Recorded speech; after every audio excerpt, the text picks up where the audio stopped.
Hello and welcome back to LUKE-N-SHAE'S place. I hope you're wearing your smile. Thank you for stopping by. And I have a reaction video to do with you guys. Just a couple videos to share with you. And before I begin, if you like the content that Luke and I are sharing, please click that like button. And also don't forget to comment. We love your comments and your feedback is important. And also subscribe, it's 100% free, and click that notification bell so that you're notified when we're posting and when we're going live. So I hope you guys are having a great weekend and you're wearing your smile and you're staying positive. And I'm gonna get started with this video for you guys. This video stuck out to me and I was like, let me share this with my viewers because I don't know, just when you see things and it's like, okay, I have to share this because I know in one of Luke and we had a video we did and we asked how people would be in a relationship with their children if they were to remarry. Would they allow, I believe the question was stepfathers. We were talking about stepfathers and all that they have to endure getting into relationships with women who have children and how that looks for some step parents, or, you know, whether it be good for some, whether it be bad for others. There are different things that they encountered. And would it be okay for that step parent to discipline your child? So with that being said, I have a video that I want to share. Unfortunately, it's sad when you think of this story because it's a 32-year-old and apparently his stepmother tortured him, basically held him captive for 20 years. And just so many things that were wrong with this. But really what stuck out is it wasn't just his stepmother, because he was living with his biological father for all those years. And I believe, I don't know how many years ago it was that his actual father passed away. But when you think about that, the father was in the home until he passed away. So it's like, okay, you allowed these things to go on, or you also participated in these things.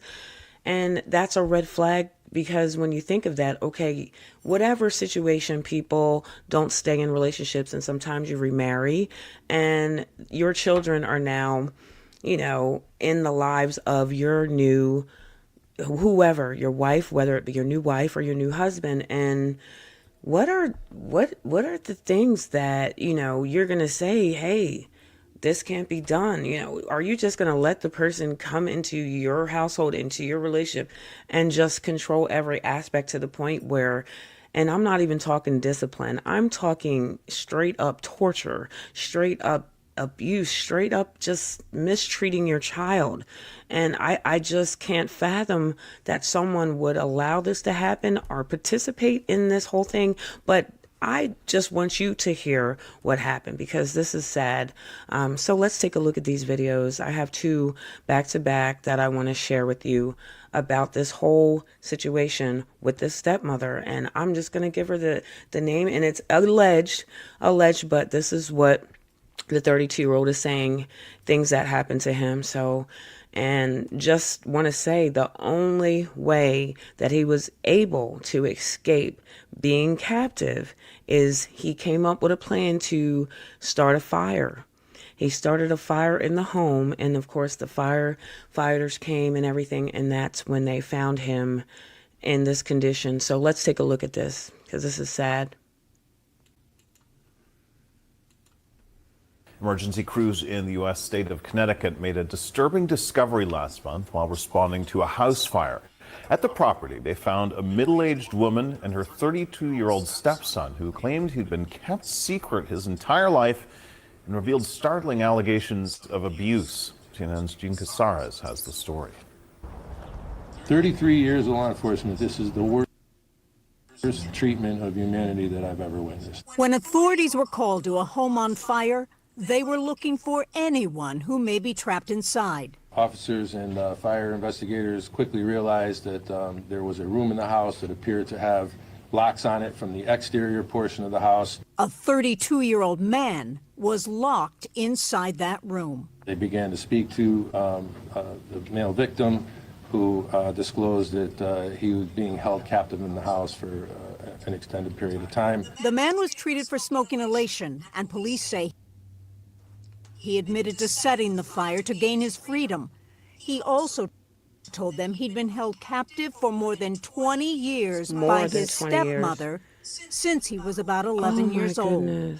He said he was only fed 2 sandwiches and 2 cups of water a day. Authorities say he was held in an 8-by-9-foot storage room with no heat or air conditioning, and he suffered serious physical consequences. According to a police affidavit, the 32-year-old is 5 feet 9 inches tall and just 68.7 pounds. There's a lot of physical therapy that'll have to go. Oh my goodness. 32 years old. He's 5'9", and he only weighs 68 pounds. 68 pounds. Come on, that's a problem. That's a problem. It's so sad. Let's listen to more.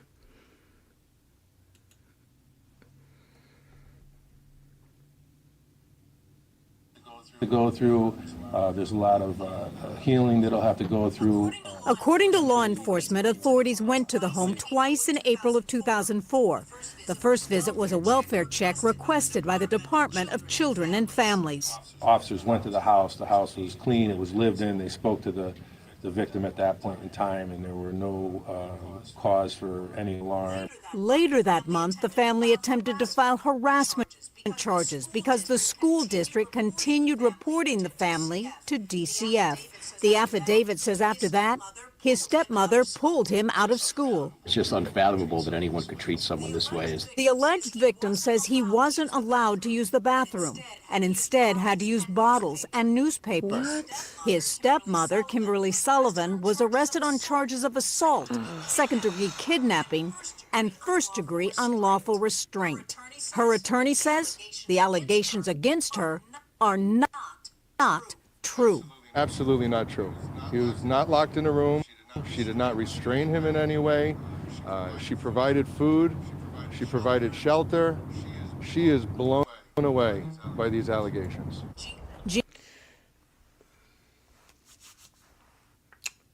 Okay. I finally got rid of my eye this. bags and That's dark crazy. circles. People refuse to believe. Let's pause this, because that's crazy.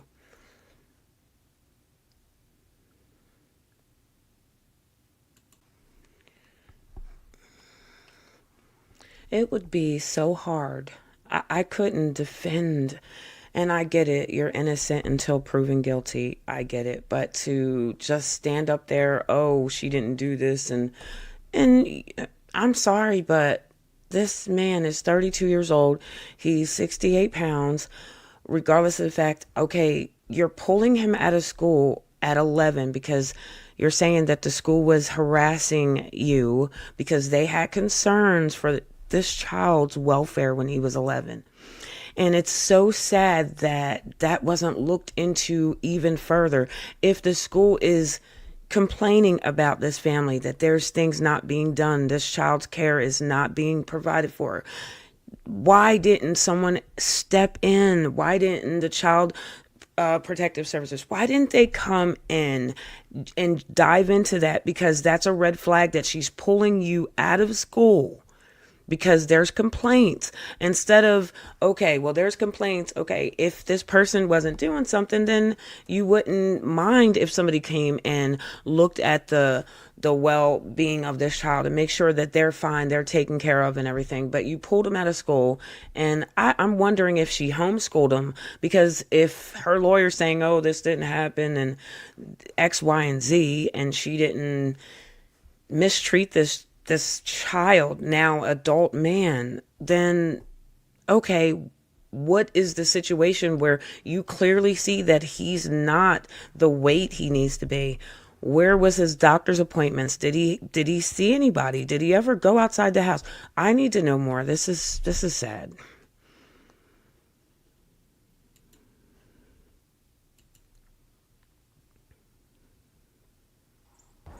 32 years old, just 68 pounds, and 20 years in captivity, allegedly. An Allegedly. emaciated Connecticut man's physical appearance so horrifying and shocking that his uncle told police, quote, he looks like a Holocaust survivor. How did he get to this point? Who knew? And why are we just hearing about this now?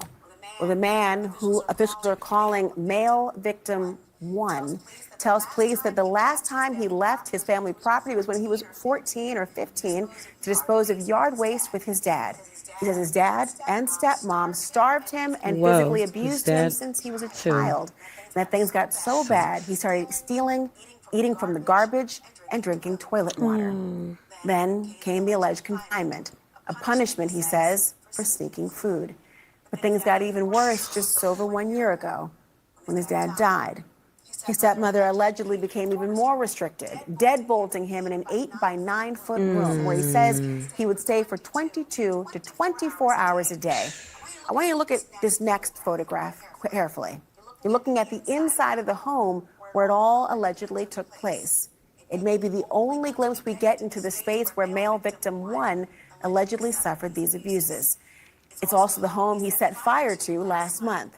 He says he was done and used printer paper, hand sanitizer, and a stolen lighter to light that fire and finally get authorities' attention. Now his stepmother is facing charges of assault, kidnapping, and cruelty, but she denies any wrongdoing. Her lawyer saying, my client maintains her innocence and looks forward to clearing her name. For more on this, let's bring in the mayor of Waterbury, Connecticut, where all of this took place, Paul Pernaruski. Mayor, thank you for joining us. I do want to play some of what the police chief had to say today. Listen.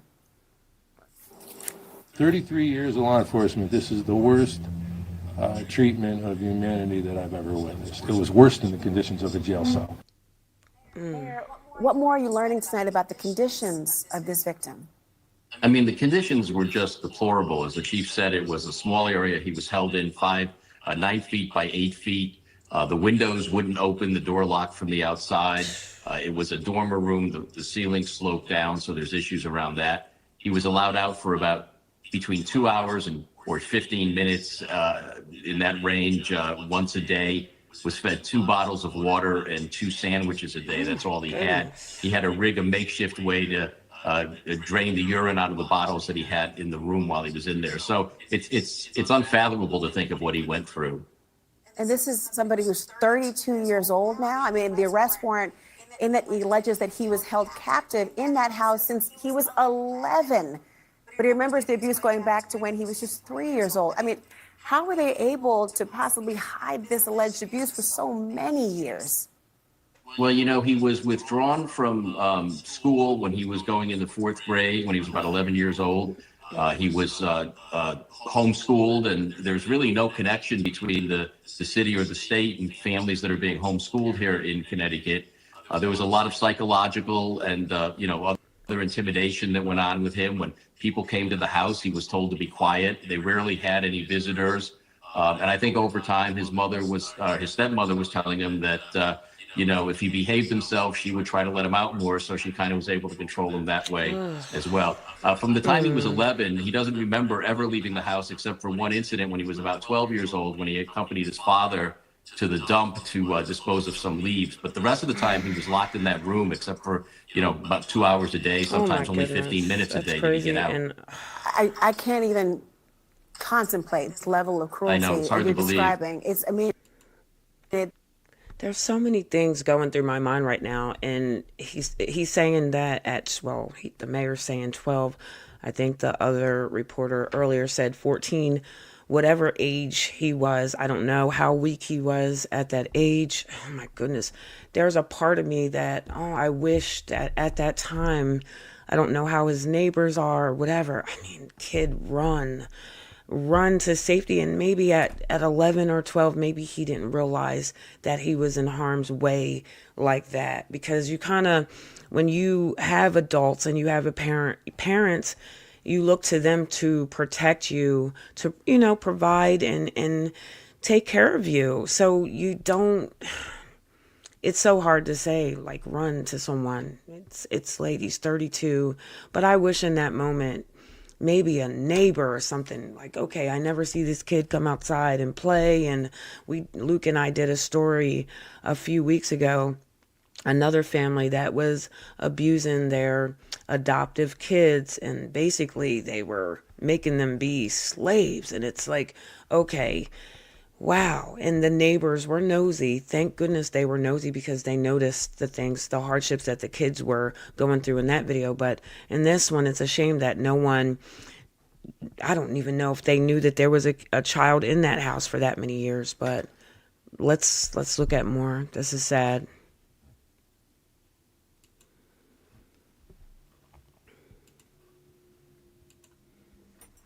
It's thinking about, I have elementary school students, children myself, and the idea of at all the many steps that must have failed this person. I mean, the victim's former elementary school principal is speaking out, saying that the school notified the Department of Children and Family Services on several occasions. Listen. We knew it, we reported it, not a damn thing was done. That's the tragedy of the whole thing. They failed that This child since he was 5 years old. You knew something was wrong. It was grossly wrong. Sorry we couldn't do more, because you went through more than any of us ever will go through in our lives.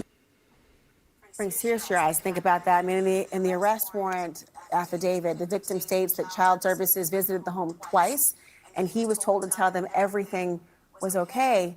Mayor, how could something like this be missed? That's a shame. We do know they were called twice. That was the point at which he ended up being homeschooled. So that's when he withdrew from the system. There was no more connection with him. At one point, shortly after he was homeschooled, we do know that some of his former classmates were concerned because they didn't see him any longer. They called DCF. They contacted the Waterbury Police Department. We sent an officer out to visit the home. He talked to the child, and he came back and reported that everything was okay. And then after that, it just sort of fell through the cracks, or fell out of anyone's notice at that point, and continued on. So I do think that we've made some strides in the last 20 years for reporting requirements and things where people would notice these things. And I think anyone who knows or is concerned something's going on ought to, feel comfortable in reporting it. It's better to report something and have it turn out not to be true than to allow something like this to go on for 20 years because you're not sure what to do about it. Yes. So true. Just imagine the lives that you could save and what so many might be enduring. Mayor Paul Pernaruski, thank you. We'll be following this story very closely. Thank you. Thank you. That's sad. That is sad.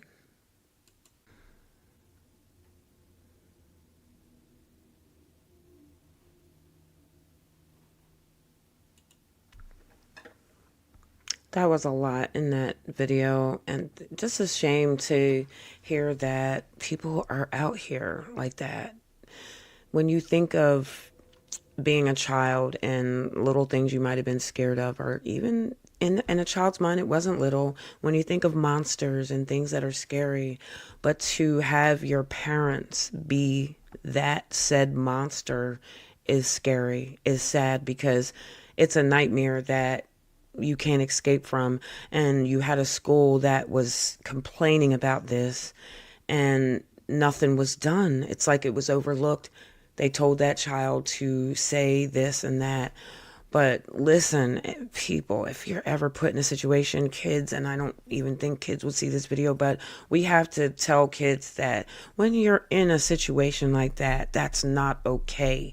When somebody comes out to the house, if somebody comes in, that's your time to be rescued from the situation. Sing like a songbird. Say, no, they hurt me every day. They're doing X, Y, and Z. Get away from those people. That's evil. They don't have your interest in heart. They don't love you. That's not love. Nobody who loves their children will treat their children like that. That's evil. And even with the father, his biological father that participated in this whole thing, allegedly, we'll say allegedly, because I don't even know if what the outcome in court, that might still be going on, but let's hear more. I have another video that I wanted to share with you. So let's take a look. I believe in this video, the news, one of the news stations, they found the biological mom of this gentleman. So let's hear what she has to say. Let's take a look at this, because this is unfortunate that we have people out here walking amongst us that have this whole, I don't know, no love in their heart. There's no way. You're just, I don't know. But I don't even know what even to say about people like this. And to do this to a child, to torture a child like this. Okay, let's look at more.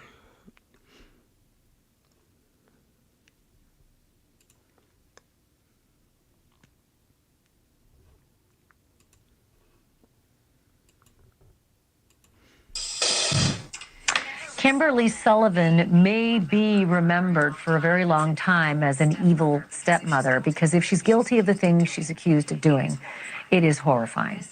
This home apparently was a prison for her 32-year-old stepson for decades. At just 69 pounds, he told rescuers he set a fire just to try to escape. She's a stepmother. But that 69-pound man also has a mother. And Tracy Valorand is that mother. She's live with me now. Tracy, there's a long backstory, and I should let the viewers know that when your son was an infant, you gave up custody to the foster system thinking he'd have a better life. Or at least your daughter, rather, your daughter.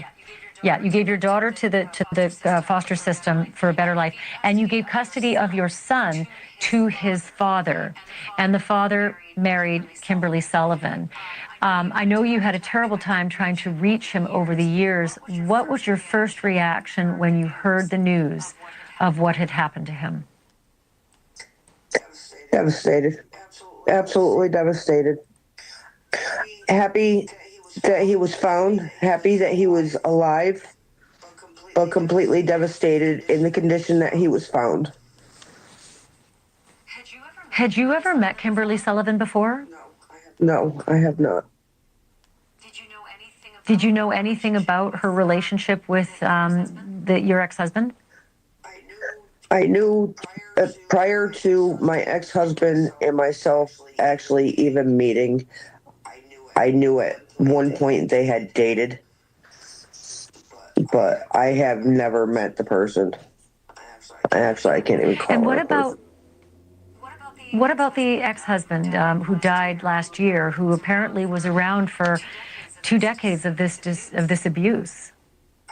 I can't understand that either.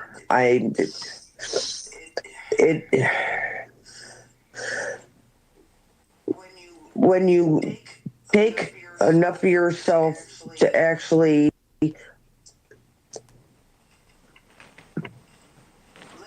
let your child stay with the other parent, that in itself is very hard to do.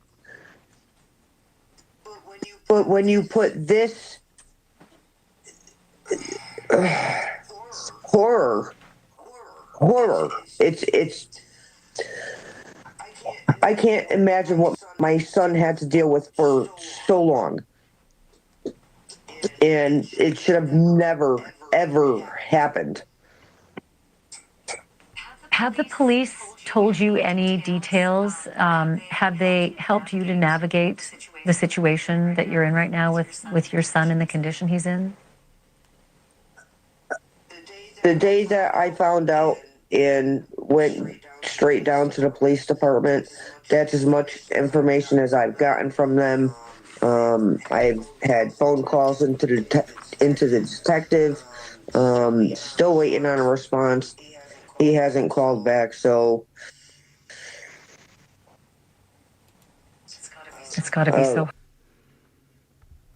So this woman, and I know that a lot of people say that if you don't feel like you can take care of your child, and there's plenty of stories out here where people have said this line right here that I'm about to say, this comment.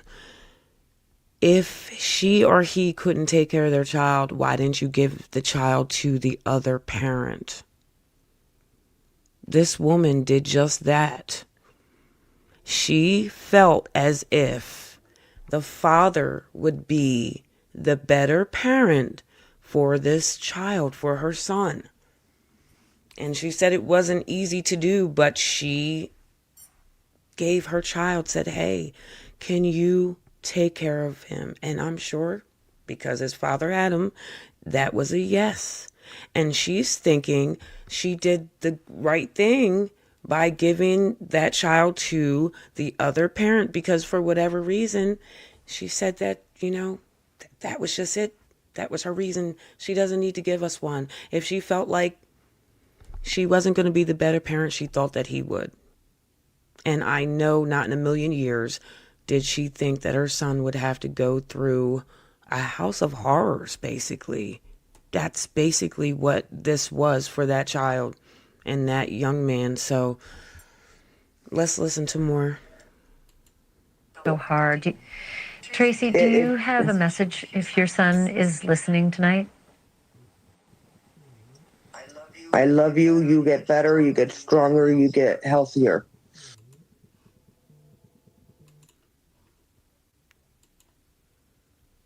We're all here for you. And he will absolutely need that. Tracy, I hope we can keep in touch as this story continues. It's going to be a long road for him and certainly a different kind of road for Kimberly Sullivan. Thank you for doing this tonight, and we do wish you and your family the best. Thank you. Appreciate it. Thanks for watching. Go to joinnn.com. Wow. And guys, every video that I'm playing, any video that I play, always look in the description when Luke and I are posting. If we're doing reactions or if we're posting someone else's video for you guys to view that we're talking about or reacting to, look in the description. We'll have their information there for you to be able to check it out if you want to see the full lengths of videos or just check out who they are. And again, this is just something else. What do you guys think about this? Put your comments in the comment section. I'd like to see what your thoughts are. Like they're saying the word alleged because, again, you're innocent until proven guilty. Even with the gentleman talking about his experience in the school, you had one of his principals from when he was in school, one of the educators from his school, saying that they did see signs of this and they reported it and nothing was done. I believe they went out to the house. So I guess it's something, if the child is saying nothing is happening, and I don't agree with that, because what it sounds like to me is that child was talked to in front of the parents.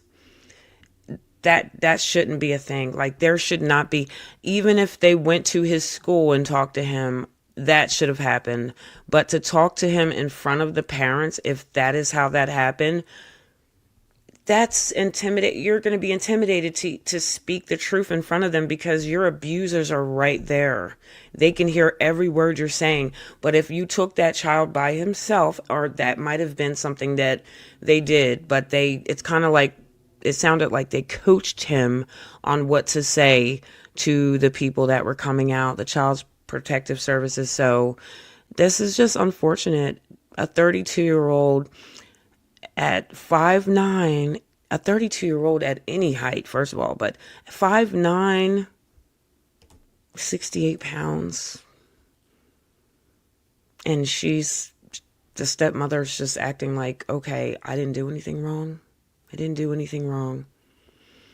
And no one's gonna be able to hear from his father, his biological father, because he's not living anymore, to even hear why you would do this to your son, why you would allow this.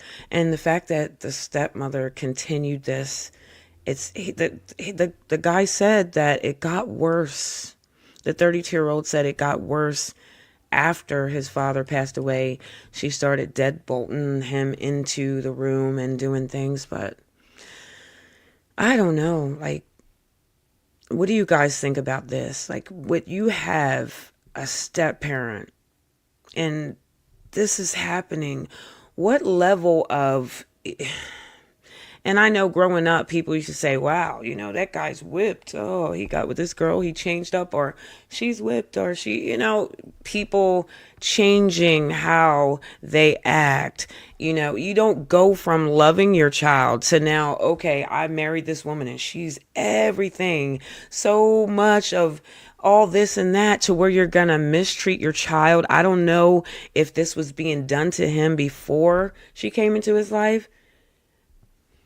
I doubt that, to me, because who, first of all, would stay with a person who sees them doing this to their child?